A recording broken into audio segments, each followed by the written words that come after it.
Другари и другарки, най-първо да ви се заблагодарам за присъствието на днешната трибина. Денес сме овде да ги слушнеме нашите гостини, кои ќе презентираат дел од мерките за млад земјоделец, кои ќе бидат вклучени во програмата на мандатот на новата влада, предводена од СДСМ во периодот од 2020 до 2024 година. Затоа организираме серија младински настани под насловот Млади 2024. Важно е да го слушнеме мислењето, препораките и идеите на сите млади и да дискутираме за предизвиците кои стојат пред нас.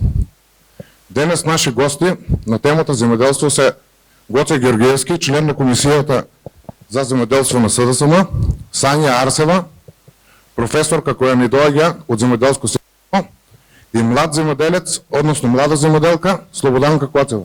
И давам збор на Сања. Благодарам председателя на најавата. Инаку јас сум Сања Митева, која што доаѓа од земјоделско семејство, како што ме најави председателот. Почитувани соговорници, почитувани сопартијци, дозволете ми да ви се обратам како млада личност која што потекнува од земјоделско семејство и дозволете ми да направам споредба помеѓу состојбите во рамките на земјоделството во времето на претходната власт и во времето кога СДСМ е на власт. Многумина од вас ме знаат дека потекнувам од земјоделско семејство и моето семејство од секогаш и се уште се занимава со оваа дејност. Моето семејство, вклучително и сите земјоделци, спаѓаат во рамките на оние земјоделци кои што од секогаш се мачеле како и каде да ги продадат своите производи, особено во време на претходната власт, односно речиси една деценија. Значи, тие се мачеа, работеа и се мислеа како и каде да ги продадат земјоделските производи, затоа што речиси една деценија пазарите ни беа затворени и немаше каде да ги пласираат нивните производи. Значи, или производите остануваа непродадени, или ги продаваа по екстремно ниски цени. Тоа беше и во времето кога јас бев студент, исклучително тешко за сите земјоделци кои имаа студент, затоа што во времето на ВМРО ДПМНЕ нивните парични средства, односно нашите пари од државната каса, беа распоредени на некапитални проекти. Односно, тие ветуваа субвенции тогаш на земјоделците, но меѓутоа субвенциите беа само мисловна именка. Постоеа така наречени квази субвенции.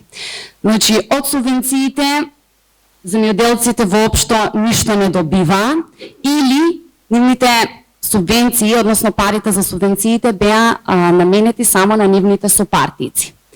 Освен што нема парични средства од владата, тогашната влада, да ги наменат за развој на земјоделството, за поттикнување на земјоделството, за отварање нови пазари, зголемување на извозот и така натаму, тие исто така немаа парични средства да ни доделат стипендии на нас студентите, вклучувајќи ме и мене. Значи, тие ги даваа субвенциите само на нивните сопартици. Беше навистина тешко време, но меѓутоа тие, како што реков, ги наменуваа парите за некапитални проекти и тоа поготово за спомениците во Скопје, кога требаше и за субвенции да се доделат парични средства и за стипендии кај студентите. Моето семејство, како земјоделско семејство и сите други земјоделци, значи навистина им беше тешко во тој период. Но меѓутоа сега, за прв пат, после 11 години, имаме редовна, навременна и континуирана исплата на субвенциите и тоа без правење на било какви партиски списоци. Значи, без разлика какви сме, дали имаме партиска членска книжка, од која партија сме, секој земјоделец ги добива субвенциите кои што и треба да ги добие. Сепак Струмица е земјоделски регион и тоа 1/3 од земјоделското производство го покрива Струмичкиот регион, кој што во суштина има големо влијание во нашата држава и тоа за развој на целокупната економија во Македонија. Заради оваа цел, нашата влада спроведе огромен број на активности во насока на доделување субвенции и поттикнување на развојот на земјоделството. Но меѓутоа, јас би издвоила неколку, и тоа, исплатени за останати долгови кон земјоделците. Од 1 јуни 2017 година па до сега се исплатени долговите од 2013, 2014 и 2015 година, кои минатата власт не ги сервисирала навремено или ги пренаменувала кон непродуктивни трошоци. За неполни 3 години се исплатија 330 милиони евра субвенции кои завршија на сметките на вистинските земјоделци, а не на оние земјоделци кои во времето на ВМРО-ДПМНЕ беа регистрирани како квази земјоделци. Над 1 милион евра се исплатија на 6240 лозари како дополнителна субвенција од 1 денар за килограм предадено грозје во регистрираните винарски визби. Се исплатија 77 милиони денари на 2050 лозари по основ на долгот што винарските визби го имаа кон лозарите во периодот од 2014 до 2016 година. 137 милиони денари се исплатија како дополнителна финансиска поддршка од 3 денари за предадено јаболко кај регистриран откупувач. Лозарите кои имаат развоен потенцијал веќе добиваат поголеми субвенции за 20% за одржување на нивните лозови насади. Тутунарите исто така добија поголеми субвенции, односно за прва класа тутун се добива 80 денари по килограм, за втора 70 и за трета класа 60 денари. Исто така, една од, можем да кажам, најголемите активности, една од поголемите активности на нашата влада е и мерката Зелена нафта, клучното ветување во нашата програма. Преку оваа мерка 55.000 земјоделци, што имаат полјоделски, градинарски, овошни лозови насади, имаат можност да набавуваат за 30% поевтина нафта за земјоделската механизација. Сепак од 2020 година, значи од оваа година, ќе биде зголемен и овој процент и тоа ќе биде 50%. Воведени се интервентни мерки за праски, лубеници, домати, ориз, грозје, пченица, сливи, јаболка, со што се изврши регулација на пазарните цени на земјоделските производи на барање на земјоделците. И можам да кажам исто така многу битно за земјоделците дека 17.000 земјоделци добија повраток на персоналниот данок на доход. За ова беа издвоени 80 милиони денари, за кое што со моите соселани, со граѓани кои што се земјоделци, генерално предизвика на вистина позитивни аспирации во овој дел, затоа што претходната влада оваа мерка ја немаше воведена. Значи, ова се само дел од активностите кои што СДСМ ги има направено во овој исклучително краток период и тоа за подобрување на состојбата во рамките на земјоделството, за поттикнување на развојот на земјоделството, но меѓутоа и подобрување на животниот стандард на земјоделците. А навремената исплата на субвенциите овозможува генерирање на семејни бизниси, развој на земјоделството, а особено поттикнување на нас, младите земјоделци или како предприемачи во оваа област. Значи, факт е дека земјоделството има значаен удел во развојот на економијата, а вложувањето во земјоделството значи и вложување во развојот на нашата држава. Затоа препорачувам се повеќе и повеќе да бидеме горди на нашите мерки, затоа што очекуваме и други мерки и да можеме да го развиваме земјоделството во нашиот Струмички регион. Ви благодарам.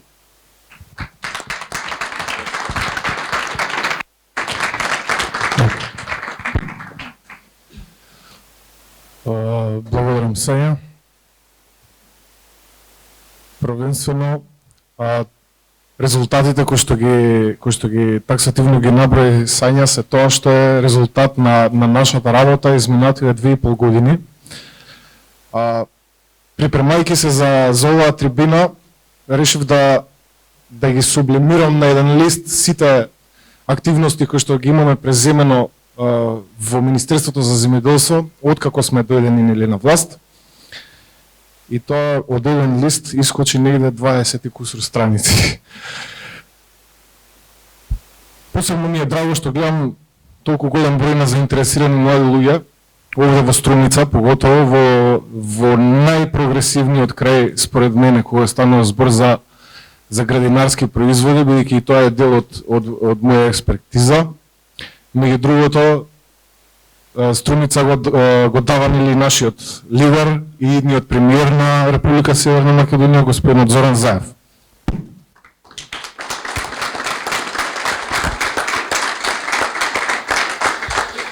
Точно е, над 340 милиони евра во изминативе 2,5 години беа исплатени кон земјоделците, но мора и да напоменеме каква беше состојбата во која што ја најдовме, односно го затекнавме секторот земјоделство. Програмата за директни плаќања, нели за субвенции, беше заглавена со приближно 40 милиони евра долг кон земјоделците, за кои што мачавме да ги реализираме и дополнително на тоа да се завршат тековните обврски. Откако сме дојдени за 2,5 години, отворивме 19 закони, од кои што најголем дел акцент се стави на земјоделските политики што се однесуваат за младите земјоделци. Тоа значи дека сакаме и имаме цел и наредната програмска, наредниот програмски период, агендата 2024, да ја намениме и да создадеме од земјоделецот професија со која што ќе се гордее секој кој што е во низ. Тоа го правиме имајќи во обзир каква е состојбата во регионот, каква е состојбата, на кој ниво е качен европскиот земјоделец, тоа ниво да го достигнеме и ние. Ке напоменам само дел од законските измени кои што се однесуваат за младите земјоделци. Системски го решивме Законот за земјоделско земјиште со нова измена која што предвидува за младите земјоделци ослободување од плаќање за концесија за првите 3 години откако ќе добие земјоделско земјиште. Со програмата за финансиска поддршка во земјоделството овозможивме 20% повисоки субвенции за растително производство и 10% поголеми субвенции за младите земјоделци кои што се бават со сточарство и кои што имаат развоен потенцијал. Најбитното, мерката за млад земјоделец. Ја начекавме со 10.000 евра грант, но веројатно повеќето од вас знаат дека 10.000 евра и не е некоја голема сума за започнување, е некој старт, но може подобро. Уште од самиот старт го ветувавме тоа и веќе се реализира и сега во моментов имаме активен јавен повик со крајен рок до 10 март за грантови од 20.000 евра. Што сакаме да направиме со ова? Сите што ќе ги исполнат условите, сите што имаат идеја да ја реализираат, може да го направат тоа, аплицирајќи на мерката, да добијат грант, доколку покажат учество од минимум 20% во инвестицијата, се зголемуваат бодовите и фактички може да се реализира со деловен план од 3 години. На првиот јавен повик имавме отприлика 1000 барања со доста квалитетни проекти и веќе се потпишани тие договори, меѓу кои имаме и еден присутен со нас денеска, нели? И кога збориме за идеи, збориме за вистински идеи, значи за идеи кои што ќе направат од земјоделецот не да биде оној, знаете, станува 4 сабајле, уште не е изгреано сонцето, па иде копа на нива, па треба да ја разбиеме таа слика, луѓе. Модерниот земјоделец е земјоделец кој што својата оранжерија ја раководи со мобилниот телефон. Тоа се новите технологии за кои што збориме цело време. За кои ќе им треба на културите да се пушти вода, клика на телефонот и пушта вода. За тоа се тие грантови, за тоа се тие идеи, тие нови технологии за кои што збориме цело време. Ако е млад фармер, ако има фарма за крави, например, имаме една апликација, немаме ние, ама ја има на пазарот, се вика Монитор. И таа е за фарма за крави. И што прави таа апликација? На сите крави во фармата има огрлици кои што цело време даваат, ги следат физиолошките активности на кравите и во еден сервер се збираат податоците, се обработуваат. Во секое време знаете што точно се случува во фармата. Не мора да бидете физички таму за да знаете. И тоа е дел, тоа се тие модерни технологии за кои што збориме цело време, тоа се тие грантови кои што ги даваме цело време. Исто сакам да напоменам. Секој сам не може да направи ништо драстично, но во моментов имаме активен проект со Европската унија за поддршка и развој на земјоделски задруги. Сега знаете, тоа до раните 90-ти години беше еден систем, па се префрли на друг и луѓето со резерва гледаат кон земјоделските задруги, но верувате, тоа е формата на здружување кое што ја носи еднината. Такви се фармерите во Европската унија, такви треба да бидеме и ние. Зашто го кажувам ова? Во моментов, додека разговараме, активен и јавен повик од Европскиот проект за задруги со кои што се даваат грантови до 40.000 евра како финансиска помош за основање на земјоделски задруги. Особено во условите е акцент ставен на младите земјоделци. Тоа значи, според постоечкиот закон, минимум од 10 луѓе да се здружат во едно правно лице, односно во земјоделска задруга, да го унифицираат производството, да се брендираат и така да настапат на пазарот. Замислете, имаме ние моментално во Македонија активни 40 земјоделски задруги. Може ли некој да наброи барем една? Не верувам дека може да наброи. Зашто? Фали тој идентитет. Ама сите знаете, например, Данон, големиот млекарски конгломерат кој што факт е задруга. Сите сте чуле за Арла Фудс. Тоа е земјоделска задруга со 12.000 задругари во нејзе. Вработуваат 19.000 луѓе. Тоа се членови на фамилии, фамилии на членови на задругата.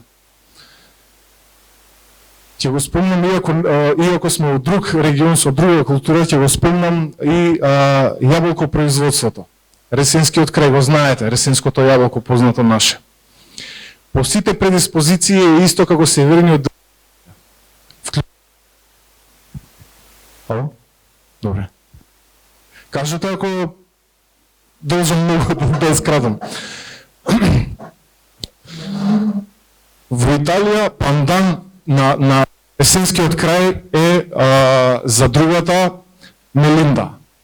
Мелинда во една задруга собира 5000 задругари, колку што има и производители на јаболко во Ресен. Мелинда годишен обрт прави пола милиарда евра. Тоа е тоа што треба да го постигнеме и ние. Тоа е тоа што треба да го постигнеме и овде во Струмничкиот крај, каде што рано градинарството е наизразено, каде што се концентрирани заштитените простори, односно оранжериите, и со овој проект за млад земјоделец можете, значи, гарантирано да аплицирате за модерна оранжерија. За 20.000 евра имате целосно опремена оранжерија со новата технологија која што ја зборев претходно. Значи, таа е таа поддршка која што сакаме да ја видиме на терен и се надевам дека во периодот што следи тоа ќе се случи. Министерството, откако сме ние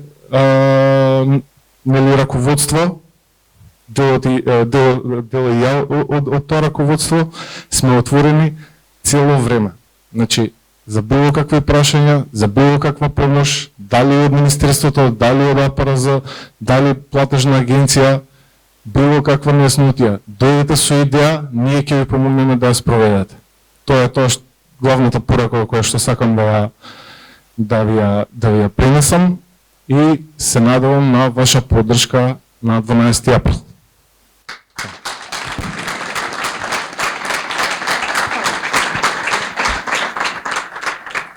Добар ден на сите. Јас сум Слободанка Коцева и денес ќе зборувам за моето искуство.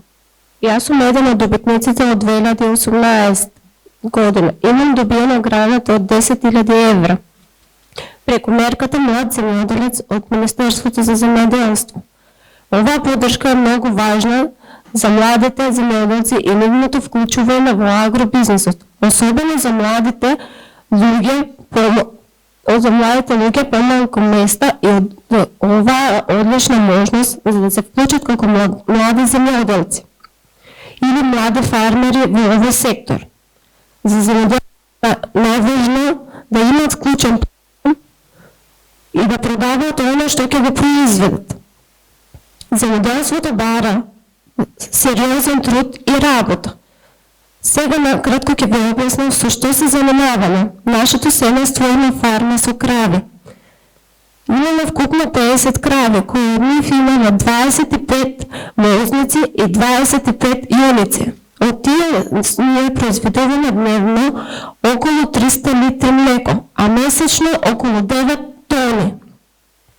Дополнително се занимаваме со земјоделство и обработка на површини, обработуваме околу 25 хектари житни култури. Кога слушнаме дека постои можност за дополнителна поддршка од државата, ја поднесов потребната документација, после тоа ме известија дека ги исполнувам условите и дека имам добиено средства во форма на гранат. Вкупната сума на гранатот изнесуваше 10.000 евра. Овие средства ги искористивме за набавување на приклучна механизација од плуг, приколка, прскалка и друго. Оваа помош за нас значеше многу. Ние користиме и субвенции и други останати мерки, но конкретно помошта дополнителна механизација ни олесни работата и ни помогна да го зголемиме обемот на производство. И јас препорачувам до сите млади од овој регион и од целата држава и кои доаѓаат од земјоделските краишта да ги искористат овие можности и да поднесат документи да ја добијат поддршката од државата. Ова година сумата е зголемена од 10.000 евра на 20.000 евра, што се уште дупло повеќе средства кои ќе им помогнат да обезбедат потребна механизација и да вложат производ повеќе. Има поголем број простор за работа и за развој во овој сектор, особено за младите. Ви благодарам многу.